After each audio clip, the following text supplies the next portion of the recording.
사제관이 도를 가른다. 35기 국수전 결승 5번기 중 최종국이다. 지금까지 전적 2대2 매번 흙을 쥔 사람이 이겼었다.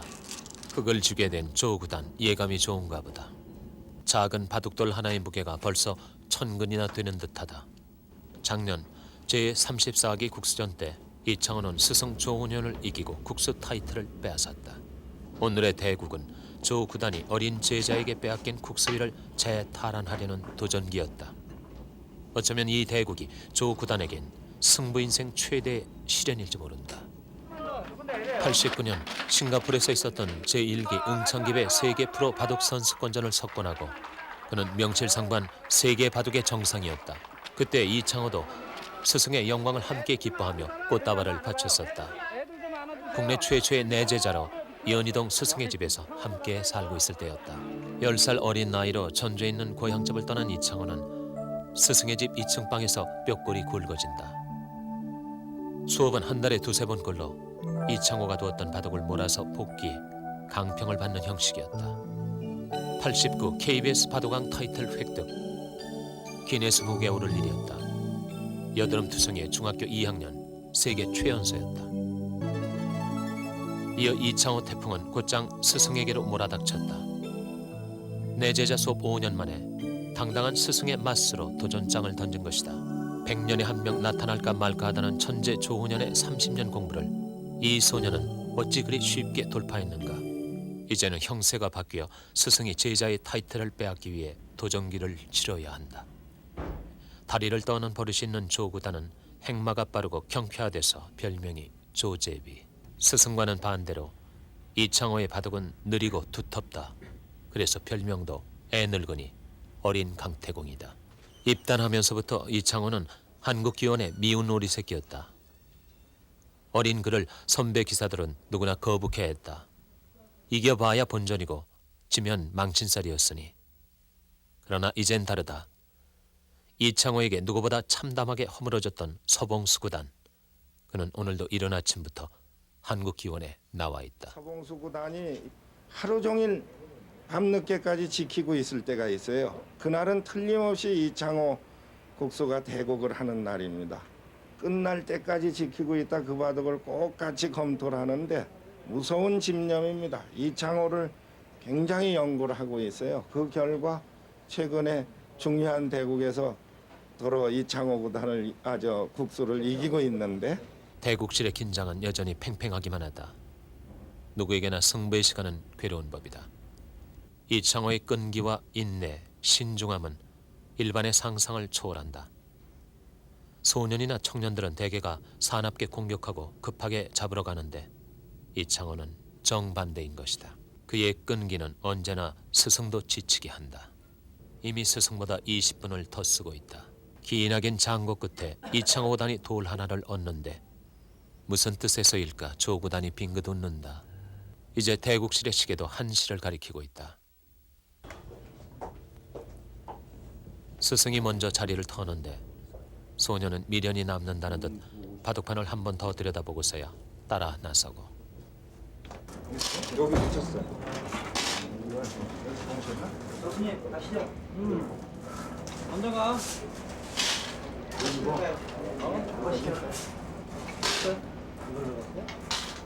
스승이 기사실에서 벌어진 바둑판에 한눈을 파는 동안 소년 국수는 공손히 손을 모으고 기다리고 서 있을 밖에 없다.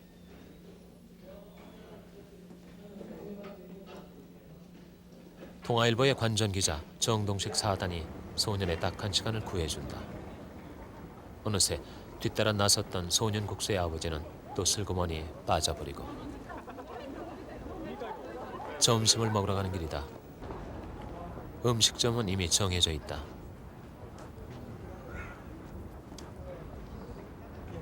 스승께서 좋아하시는 일식집으로. 음식점에서도 사제는 말이 없다. 어쩌면 그럴까 싶게 단 한마디의 대화도 나누지 않는다. 소녀는 고개 숙인 들꽃처럼 소박한 그의 행마처럼 그저 공손할 뿐이며 스승은 팔짱을 낀 채 짐짓 무심할 뿐이다. 참으로 갑갑한 시간이다. 무슨 생각들을 하고 있는가? 아무리 살펴도 한국 바둑계 두 고수의 속은 좀처럼 읽어지지가 않는다. 스승이 먼저 드시기를 기다려 밥그릇의 뚜껑을 연다. 분명한 건 이 국수가 스승께 예의를 갖추고 있다는 것뿐이었다.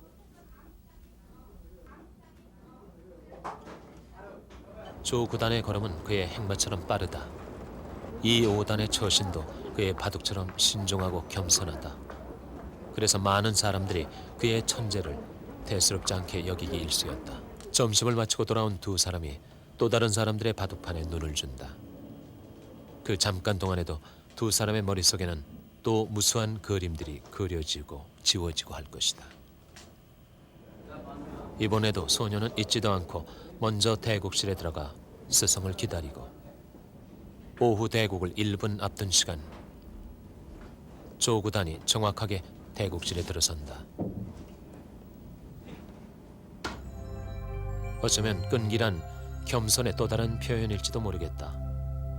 겉으론 재능의 빛을 감추는 역할을 하지만 속으로 소리 없이 재능의 힘을 증폭시킨다. 대국실에 들어갔던 김재구 7단이 중간 기보를 들고 나오자 기사실이 갑자기 활기를 띈다. 계속 보는 거예요.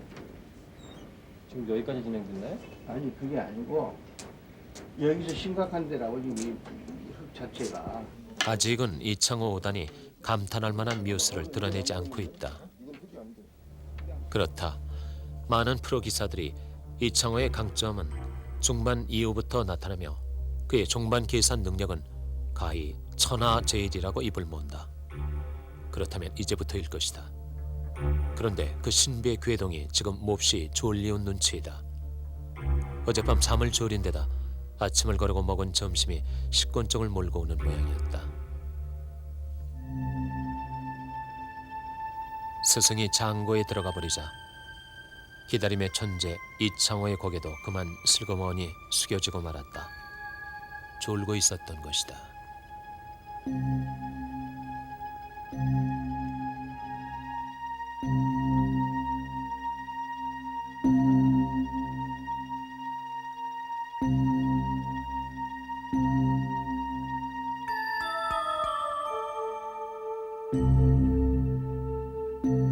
잃어버리면 이 차체 끝내기는 됐는데 이 모양이 그날은 굳어져 한국기원 5층에 있는 공개 해설장도 성황이었다.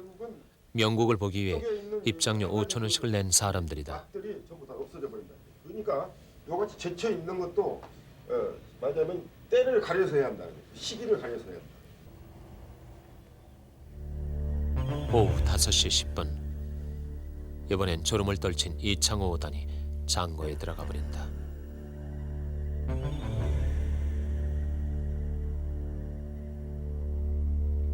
조 9단에게도 기다림은 쉽지 않다. 모든 승부가 모두 그러하듯 바둑 역시 끈기의 싸움이다. 바둑에서의 끈기란 두뇌의 지구력과 버티는 힘, 유혹이나 과신, 방심을 이겨내는 마음을 합한 것이다.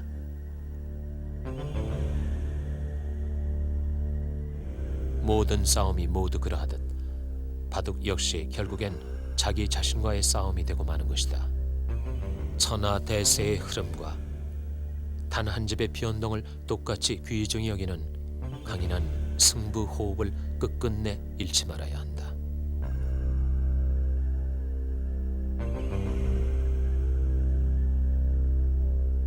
조 9단이 혼자 무슨 말인가를 중얼거린다. 상대의 수를 읽으려 애쓰며 머릿속으로 수천 수만의 그림을 그려보고 지우고 또 그려보고 이제 관철동 골목은 일에서 노연한 사람들이 그 해방감을 풀어놓는 시간을 맞고 있다. 셋, 넷, 다섯, 여섯, 일곱, 여덟, 아홉, 이제 3분 남았습니다. 제한 시간을 죄다 소비한 두 사람이 초읽기에 몰리고 있다. 돌 붙여갔던 소년도 마침내 흔들리는가. 조 9단 5시간 5분, 2호단 4시간 50분. 피와 살이 탄다는 치열한 전투가 10시간째 육박하고 있다. 70 노인의 바둑을 두는 소년의 얼굴도 낭패감이 떠오르고 날카롭던 스승의 표정이 너그러워진다. 검토실엔 프로 기사들이 머리를 맞대고 저마다 한마디씩 해설을 보탠다. 야, 이건 여기까지 들어가는 수대잖아. 그럼.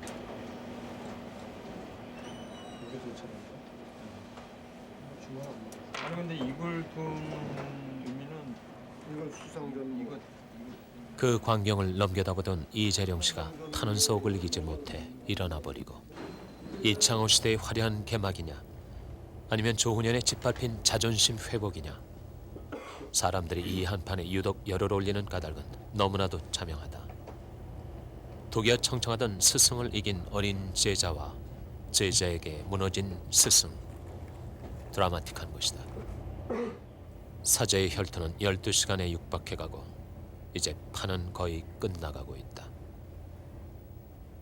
120여 개의 타이틀을 따보았으니 이젠 승부에 담담해질 때도 됐으련만 오늘도 조 구단은 제자와의 한판을 놓고 국수 탈환의 강렬한 투지를 불살랐다. 뭐가 이런 식으로 돼 있네. 여기는 하나 와 있었죠. 이런 거 있고. 검토실의 바둑판도 이제는 승패를 어림해 볼 수 있을 만큼 채워졌다. 이 장면에서는 엄청나게 했는데도 조가 들어간 것이었고. 그래서 거기 6지, 7, 8. 그러니까 요거 안을 바에는 가만 놔두는 것만 모르겠어. 이것도 이제 더 술을 연구를 해봐야 하는데 관전 기자 정사단이 먼저 자리를 턴다. 대국실로 가보려는 것이다. 그러자 검토실 사람들이 우르르 따라 나선다. 판은 이미 끝장이었다.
여섯 집 반.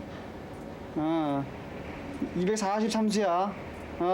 오케이. 그러니까 순할 줄 알았으면 무조건 쳐야 된다니까. 집이 모자란다고 불안. 조 구단이 승리를 노골적으로 좋아한다. 그것이 승부이며 승부를 업으로 사는 프로의 미덕이다. 이 정도로 봤거든요. 거기가 수가 있어서. 지는 것은 결코 미덕이 될 수 없으며 승부가 한순간의 착각에서 비롯되는 것이라 할지라도 패자는 다만 버림받을 뿐이다.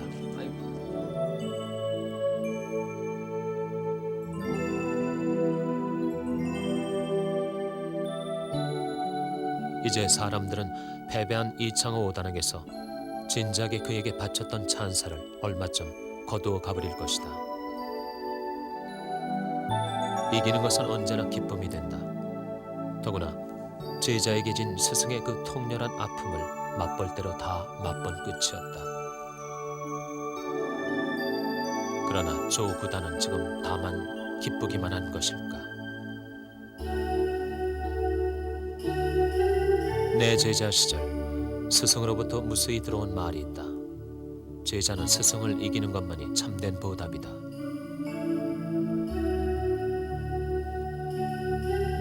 처음엔 그만큼 잘해야 한다는 뜻으로만 여겼다. 그러나 아니었다. 그 말은 승부에 몸을 던졌거든 언제나 반드시 이겨야 한다는 뜻이었다.